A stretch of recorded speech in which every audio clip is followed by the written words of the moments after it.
Om Swastiastu, Namo Buddhaya, dan salam kebajikan. Selamat sore dan salam sejahtera untuk kita semuanya. Halo semuanya, kami dari kelompok 3 mata kuliah promosi kesehatan dari kelas 2B Sarjana Terapan Keperawatan dan Profesi Nurse.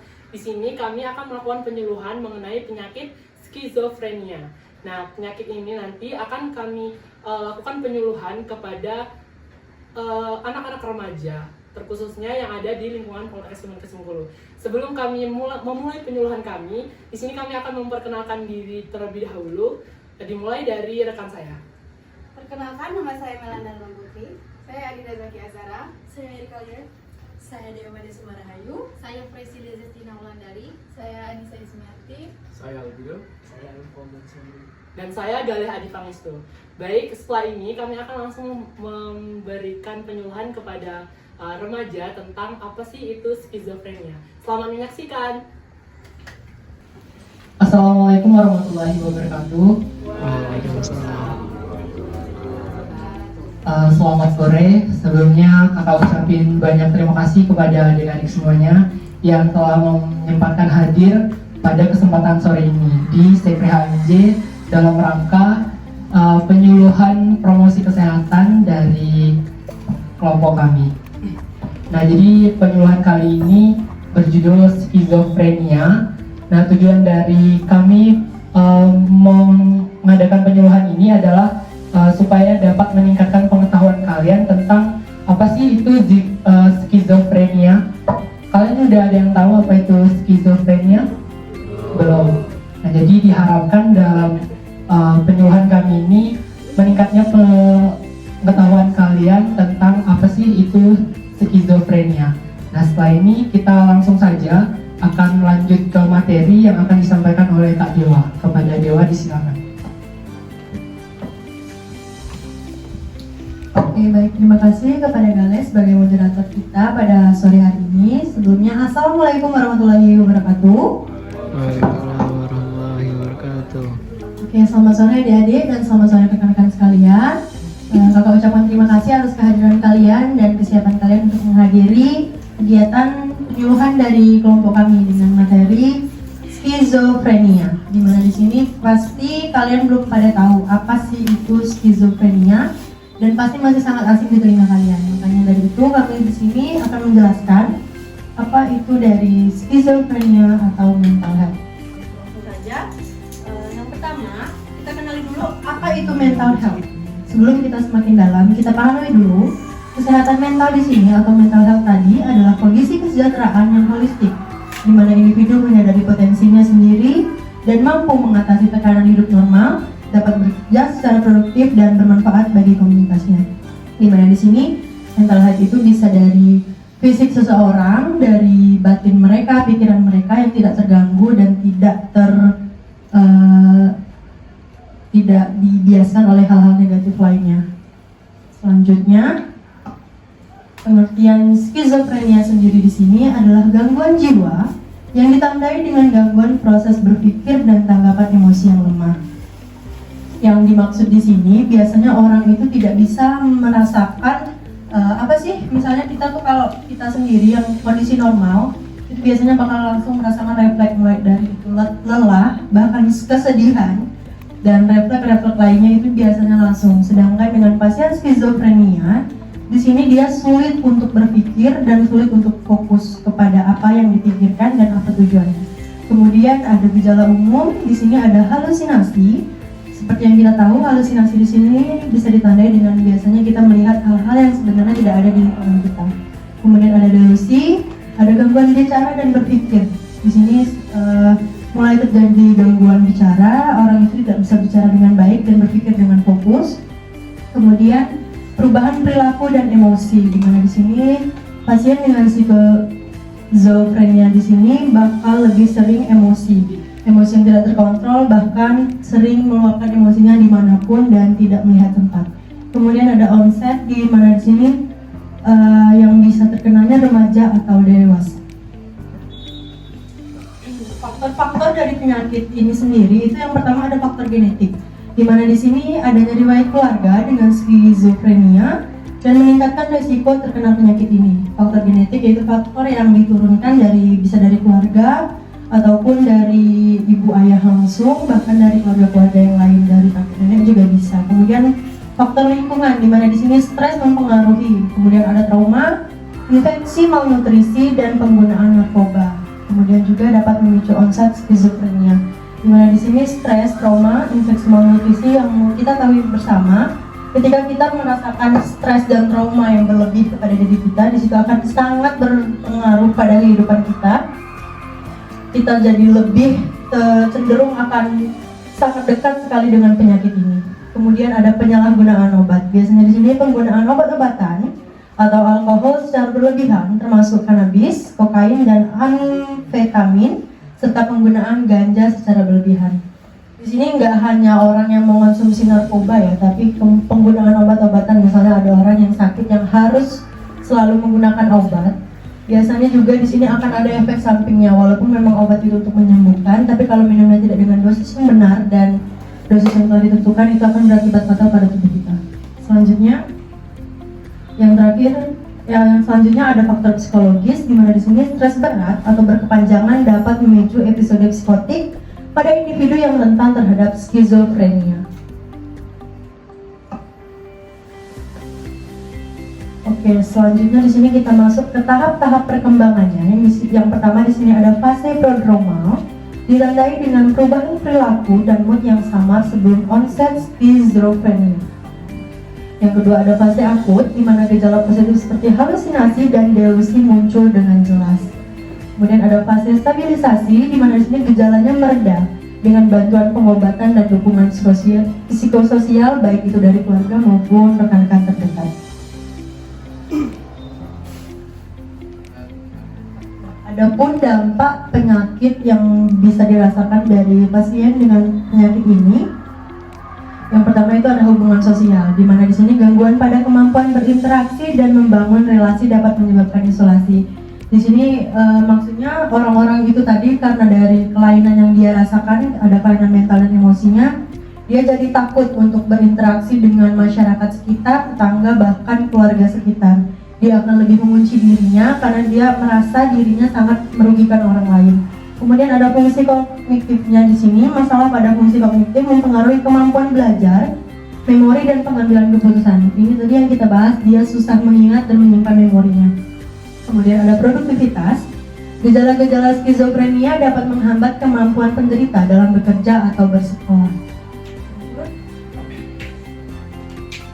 Nah, untuk pasien dengan penyakit ini tadi, bisa kita lakukan pengobatan dengan cara yang pertama itu ada terapi farmakologis, yang yaitu obat-obatan antipsikotik untuk mengurangi gejala positif seperti halusinasi dan delusinya.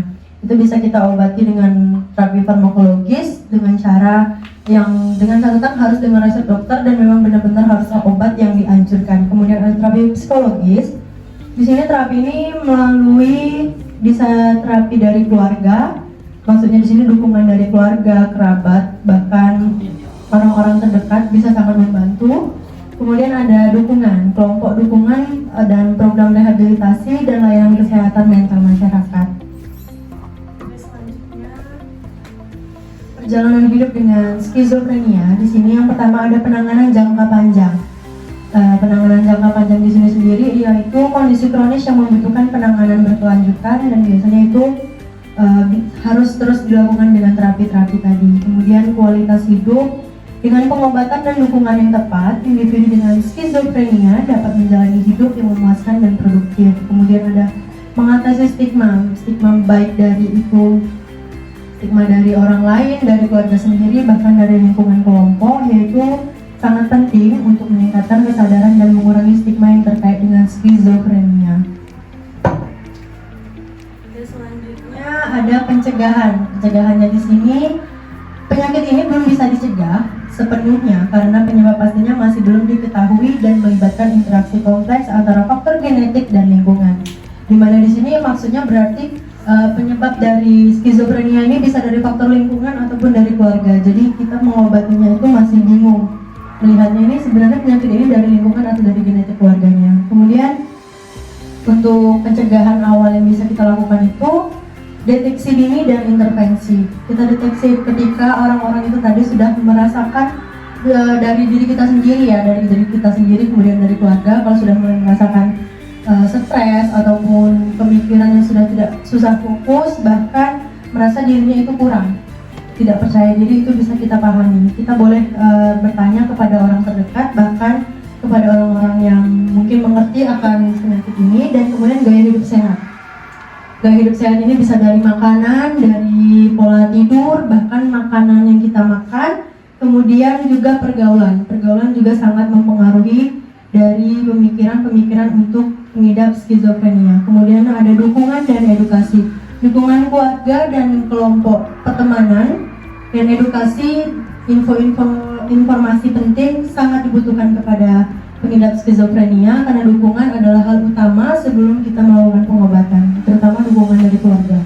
Oke, selanjutnya kesimpulannya dari materi skizofrenia ini, kita bisa simpulkan bahwa penyakit ini adalah gangguan mental yang kompleks dengan berbagai gejala, penyebab dan perjalanan penyakitnya. Kemudian diagnosis dini dan pengobatan yang komprehensif sangat penting untuk meningkatkan hasil bagi individu dengan skizofrenia. Dan dukungan keluarga, teman, dan komunitas berperan penting dalam proses pemulihan. Oke, mungkin itu saja yang bisa kakak sampaikan.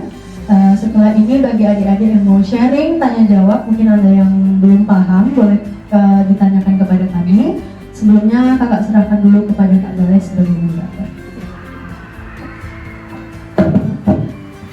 Baik, terima kasih kepada Kak Dewa atas materi yang telah disampaikan.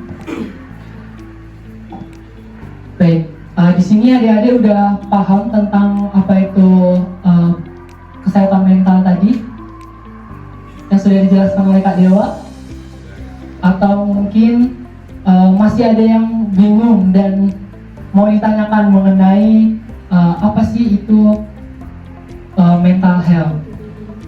Boleh mungkin adik-adik yang mau bertanya, boleh angkat tangannya. Atau sudah paham semua? Iya.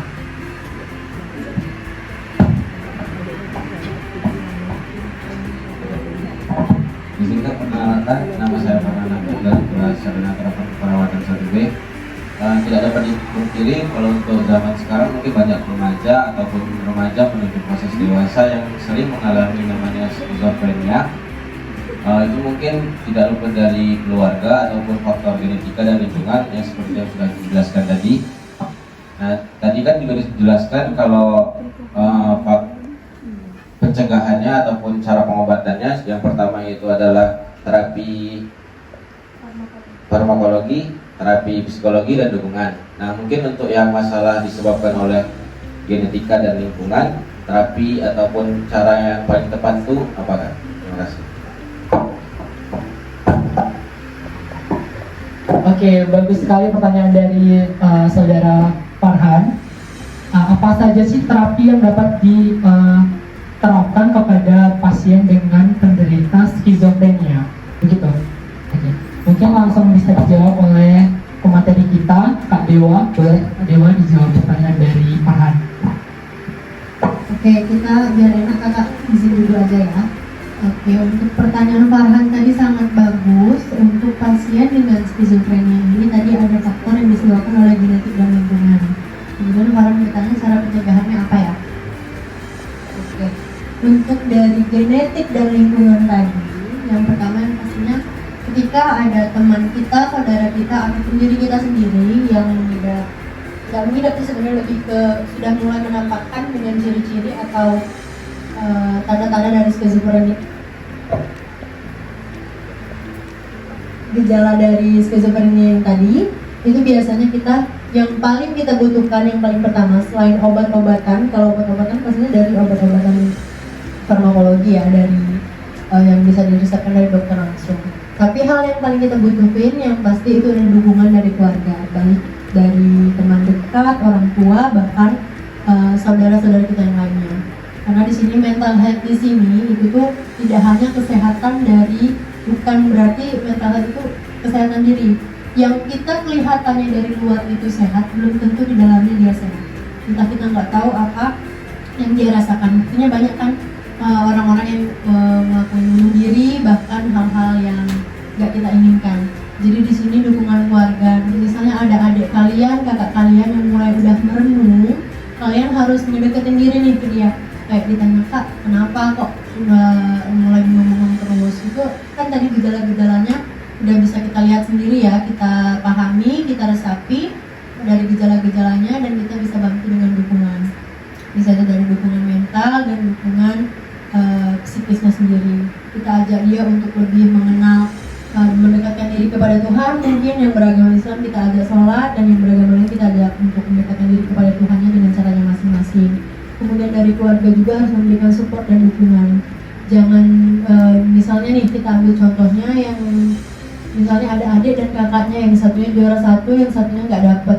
Kita harus menjauhi minat, apalagi nanti yang bakal jadi orang tua, untuk menghindari. Tuh lihat kakak kamu, tuh lihat adik kamu. Biasanya orang dari situ aja dia udah bisa menilai, oh aku beda nih ternyata, oh aku dibandingin. Pasti kalian sendiri nggak suka juga kalau digituin kan. Kita harus lebih sering mengapresiasi diri sendiri, bahkan orang lain. Mungkin itu yang bisa kakak jawab. Kalau misalnya ada yang bingung lagi boleh bertanya. Terima kasih. Oke, baik. Jawabannya sangat luar biasa dari Kak Dewa. Bagaimana kepada saudara Farhan Hakim? Oke. Mungkin yang lain masih ada yang ingin ditanyakan kepada kakak-kakaknya tentang skizofrenia, atau udah cukup? Ya, oke, nampaknya semuanya udah ngerti, udah paham tentang skizofrenia atau mental health tadi ya.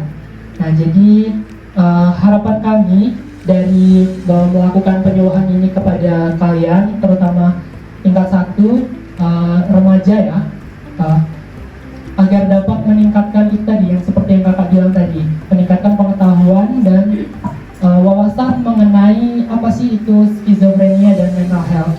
Karena di tingkat 1, kalau pengalaman kami waktu itu, belum ada dapat kasus atau penyakit tentang skizofrenia atau mental health. Jadi dari penyuluhan ini, semoga nanti jika kalian kuliah dan mendapatkan mata kuliah atau penyakit yang sesuai dengan yang kami sampaikan tadi, kalian bisa sedikitnya udah lebih paham dari yang lain. Mungkin itu saja. Langsung saja kakak tutup, mengingat ini sudah sore dan hujan deras juga. Kakak mohon maaf mewakili dari teman-teman. Mungkin selama kami menyampaikan materi ini tadi terdapat kesalahan, kekurangan, kami mohon maaf. Kepada Allah kami mohon ampun. Kakak akhiri, wassalamualaikum warahmatullahi wabarakatuh. Selanjutnya kita foto dokumentasi bareng-bareng dulu ya di depan.